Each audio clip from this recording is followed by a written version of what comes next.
पर उपस्थित साथियों, माताओं, बहनों और बच्चों, आप लोग जितने यहाँ बैठे हो इससे 3 गुना ज्यादा बाहर हैं, क्योंकि पंडाल शायद ये छोटा लगा पाए, जगह की शायद इनको बाहर कोई इजाजत नहीं मिली।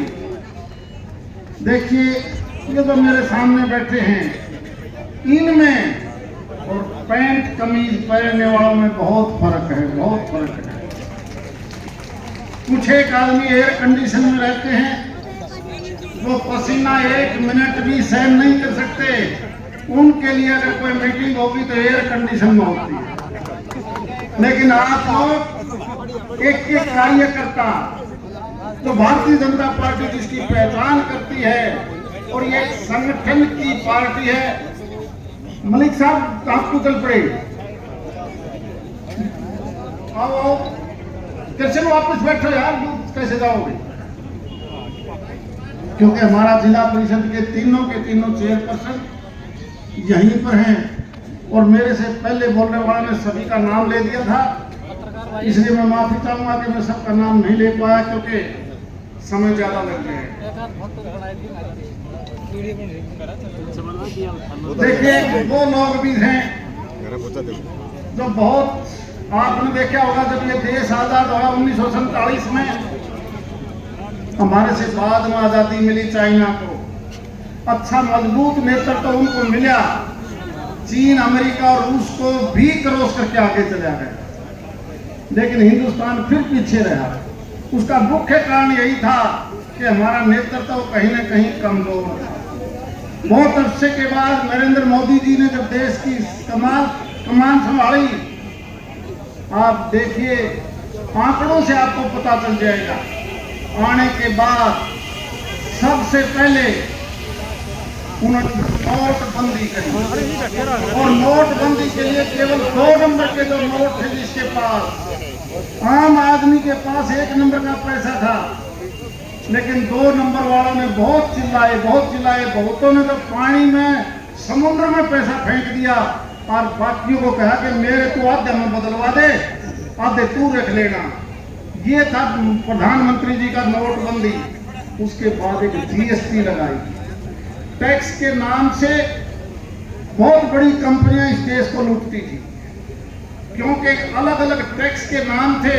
उदाहरण के तौर पर हम इस सीताराम धर्मशाला के अगर 4 गेट खोल दें, कौन आया, कौन गया, कौन लेके गया, कौन खा के गया, कौन सामान कितना निकाल के ले गया, पता नहीं चलता था। जब एक गेट होगा, एक जीएसटी होगी, तो पता लग जाता है कि टैक्स की चोरी कौन कर रहा है, और आप हैरान रह जाओगे।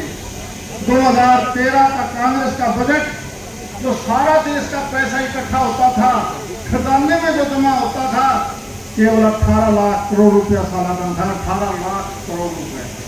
और आज जीएसटी का प्रबंध करने पर 49 लाख करोड़ रुपया इकट्ठा हो जाता है एक साल में, 49 लाख करोड़। ये पैसा कहाँ गया आप अंदाजा लगा सकते हो।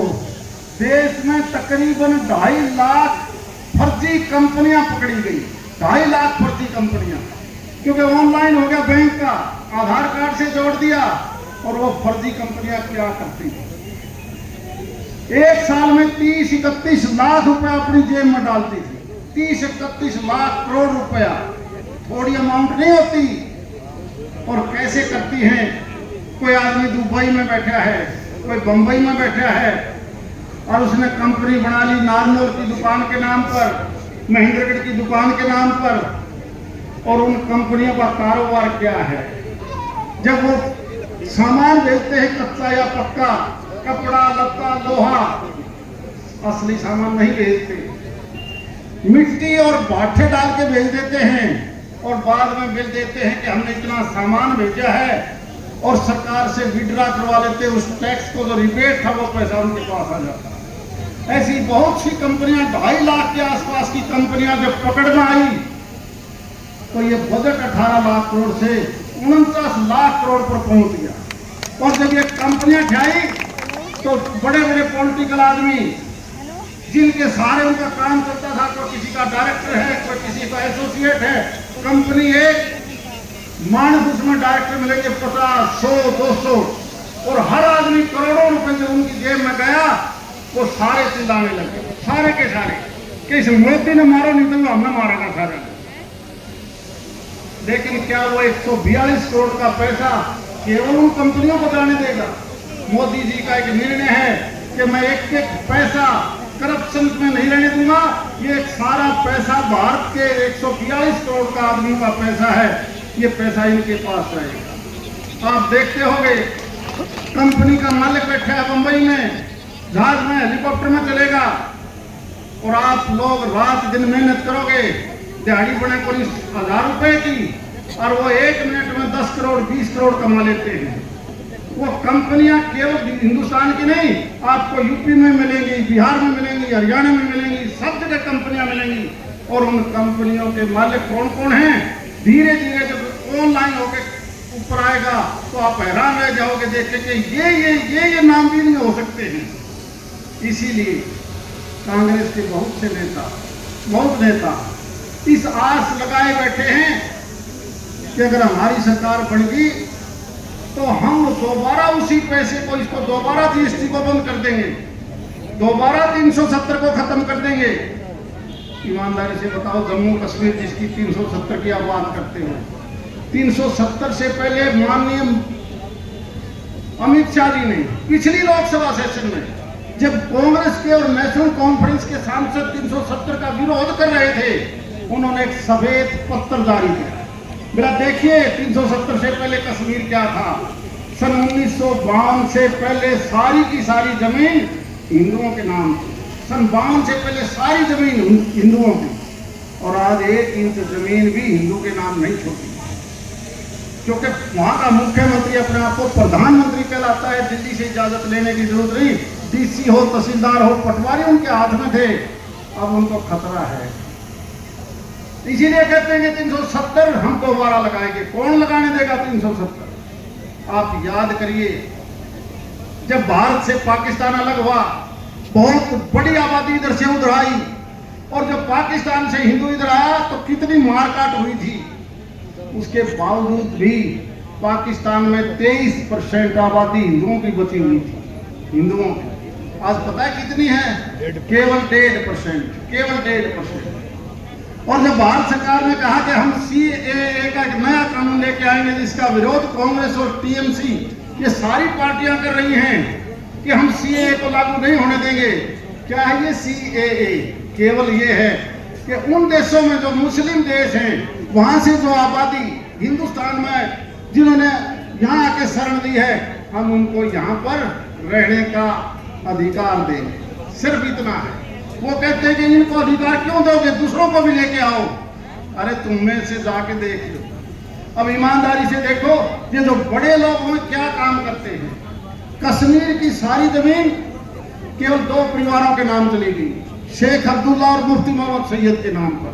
हमारे यहाँ पर भी जो गरीब मुस्लिम है हिंदुस्तान में, वो बीसी और ओबीसी में शामिल है, चाहे वो मेव है या यहाँ पर लोहार है, तेली है, धोबी है। और ये क्या करते हैं, इनकी सरकार है कर्नाटक के अंदर। कर्नाटक की सरकार ने आज से 12 दिन पहले फैसला कर लिया कि बीसी ओबीसी जो रिजर्वेशन लेता है उनमें सारा का सारा मुस्लिम डाल दिया। 18 करोड़ आदमी अगर इसकी सरकार इनकी देश में बढ़े तो जो गरीब बीसी ओबीसी वो कहां जाएगा? ये बात करते केवल वोट लेने के लिए। दूसरी तरफ नरेंद्र मोदी जी का एक सपना देखिए कि मैंने हर गरीब किसान को, मजदूर को, बीसी को, ओबीसी को, एससी को, सबको साथ लेके आगे चलना है। इसीलिए आप 10 साल से प्रधानमंत्री जी की कैबिनेट देखिए। हम खुशकिस्मत हैं दक्षिणी हरियाणा के लोग, हम बहुत खुशकिस्मत हैं। छोटा सा दक्षिणी हरियाणा जिसमें जिले केवल फरीदाबाद, गुड़गांव और महेंद्रगढ़। हमें 3 ओबीसी के मंत्री मिले हैं, 3। कहीं राव इंद्रजीत हैं तो कहीं कृष्णपाल गुर्जर हैं तो कहीं भूपेंद्र यादव हैं। इतना बड़ा प्रतिनिधि तो आज तक किसी प्रधानमंत्री ने नहीं दिया। और उन्हीं की वजह से जब हरियाणा की सरकार बनी तो मैं हरियाणा सरकार के नायब सैनिक को भी बहुत बधाई देता हूँ। हमें खजाने का मंत्री भी इसी लोकसभा में दिया, नहर का पानी का भी हमें यही दिया डॉक्टर अभय सिंह को, और पीने का पानी और सड़क का भी डॉक्टर बनवारी लाल जी को यही बना के दिया। मुझे लगता है कि आने वाले 5 साल में जो हमारी बकाया काम है, जिस तेजी से, जैसे कि डॉक्टर बेसिंग जी ने बताया था, किसी ने 10 साल पहले दारमोड़ देखा है, नांगल चौधरी देखी है, भिवानी महेंद्रगढ़ देखा है। एक समय था केवल एक क्षेत्र में सड़कें बनती थी, बाढ़ अगर आते तो सड़कों का पता नहीं था, सड़क हमें नहीं है। और आज 7-7 नेशनल हाईवे हमारी इस लोकसभा क्षेत्र से गुजरते हैं, 7-7। और दूसरों को बहुत बड़ा दर्द होता है, क्योंकि जब वो मुख्यमंत्री थे तो नहर का पानी भी महेंद्रगढ़ में आए, लोहारू आए, ना आए, लेकिन उनका इतना पानी लगता था कि उनकी जमीन भी खराब होगी, चोआ चढ़ा दिया वहां पर। और हम प्यासे, बहुत मुश्किल से, बहुत अरसे के बाद अब इसी जेएलएन की, जैसा कि अभय सिंह जी बता रहे हैं कि 4000 क्यूसेक की इसकी कैपेसिटी बढ़ जाएगी आने वाले समय में। दुगुना पानी तो आपने अभी दे दिया, और यही पानी आने वाले 6 महीने के बाद 3 गुना पानी हो जाएगा हमारे क्षेत्र में। और उसके बाद जो वाटर पानी खत्म हो रहा था, देखना चाहे वो नांगल चौधरी हो, चाहे सतनाली हो या अटेली हो, केवल पीने का पानी नहीं, यहाँ पर भी खेती लहलाएगी। जो सपना लिया था कभी हरियाणा जब बना, उस वक्त ये नहर बनी थी। आज से 50 साल पहले नहर बनने के बाद बीच में जितनी भी दूसरी सरकारें आई, उन्होंने 1 मिनट भी एक ऐसा पैसा नहीं लगा जिससे पंप हाउस या नहर दोबारा बने। कितनी तेजी से काम चले हैं, चाहे वो पानी की बात हो, सड़कों की बात हो, मेडिकल कॉलेज की बात हो, एम्स की बात हो, ये एक बदलाव है, बदलाव। लेकिन कुछ एक लोग इस बदलाव को पसंद नहीं करते। जब जब कांग्रेस की सरकारें बढ़ती हैं, आप और हम सब भुगत भोगी हैं। नौकरी की बात हो तो खास एक इलाके में, पानी की बात हो तो खास एक इलाके में, डेवलपमेंट की बात हो तो केवल एक इलाके में। और आज सारे प्रदेश में जितना अम्बाड़ा में काम है, उतना पलवल में होता है, जितना नांगल चौधरी में है, उतना सिरसा में होता है। ये होता है सबका साथ सबका विकास, यही तो है। इसलिए ये चुनाव, लोग कुछ कहते रहे, ये पहली भारतीय जनता पार्टी है जो संगठन की पार्टी है। कांग्रेस पार्टी संगठन की पार्टी कभी नहीं रही। कांग्रेस तो केवल ठेकेदारों की पार्टी रही। और इसीलिए वो ठेकेदार सारा जब अपने समय में सारा पैसा कमा लेते हैं, अपने आदमियों को प्रमोट कर देते हैं कि तू कितना ही पैसा कमा ले, जब चुनाव आओ तो मेरी मदद कर देना। लेकिन आम गरीब आदमी कहां जाएगा, गरीब कहां जाएगा? इसीलिए वो बड़े पैसे वाले लोग बड़ी बड़ी एजेंसियां रखेंगे, बड़ी बड़ी कंपनियां रखेंगे, बड़े बड़े तेल के कारखाने होंगे, क्योंकि उनका तो घर के तो सारा होता। एक एक गाड़ी को जब वो भेजते हैं तो पहले कह देते हैं तेरी गाड़ी का नंबर लिखवा देना, 10,000 रुपए डेली ले लेना मेरे से। और बाद में झगड़ा पड़ता है कि तू मानस तो 3 लेके आ रुपये, मेरे को 10,000 दे गया। और एक आप लोग बैठे हो जो केवल अपना पैसा फूक के आए हो। ये वर्कर केवल देश की सोचता है, और वो वर्कर देश की नहीं, लेकिन ये ईमान दिखता नहीं। जमीन हमारा हरियाणा का कभी बिका नहीं, देश का कभी नहीं बिका। अगर पैसे वाले प्रधानमंत्री बनते तो बिरला कभी का देश का प्रधानमंत्री होता, कभी का। किसी का दूसरे का नंबर नहीं पड़ता। यही एक भारतीय जनता पार्टी संगठन की पार्टी है, जिसका एक निर्णय है कि हमने सारे देश को आगे बढ़ाना है। और क्योंकि हमारे 3-4 काम जो अधूरे रहे हैं, अधूरे कहूँगा मैं, क्योंकि कुछ एक कनेक्टिविटी बाकी हैं जो अप्रूव तो हो चुकी हैं, चाहे वो हिसार से रिवाड़ी का नेशनल हाईवे हो, चाहे वो राजगढ़ वाला नेशनल हाईवे हो, चाहे वो हमारी एयरपोर्ट से मिलने वाली कनेक्टिविटी हो, पास सारे हो चुके हैं। इसके बाद हमारा काम होगा आने वाले 6-8 महीने के बाद कि बड़े उद्योग यहाँ पर लगे, क्योंकि गुड़गांव और दिल्ली में जाओगे तो 40-40 करोड़ का एक एकड़ है। इंडस्ट्री वालों के लिए वहाँ जगह नहीं है, और हमें तो 30-40 लाख रुपए में भी हम एकड़ देने के लिए तैयार हैं। इसलिए सारा औद्योगिक जो हमने डेवलपमेंट करनी है, वो चाहे वो महेंद्रगढ़ हो, नारनौल हो, दादरी हो, भिवानी हो, यहाँ पर जब ये सारा विकास होगा तो आप देखना ये देश कितनी तेजी से बढ़ेगा। हमारे प्रधानमंत्री जी चाहते हैं कि विकसित देश बने, और विकसित देश का मतलब है कि हर आदमी को वो फायदा मिले। किसी ने सोचा था कि आयुष्मान कार्ड भी बनेगा, किसी ने सोचा था कि किसान के खेत में सीधा खाते में पैसा आएगा, किसी ने पता था कि तुम्हें इतना मुआवजा भी मिलेगा। ये मुआवजा चाहे रामविलास शर्मा जी हैं, डॉक्टर अभय सिंह जी हैं, ओम प्रकाश जी हैं, सीताराम जी हैं, चाहे वो दलाल साहब हैं, जितने भी या बहन संतोष जी हैं, आज से 10 साल पहले ये शुरू हुआ है। पहले मुआवजा किसी को पता नहीं था।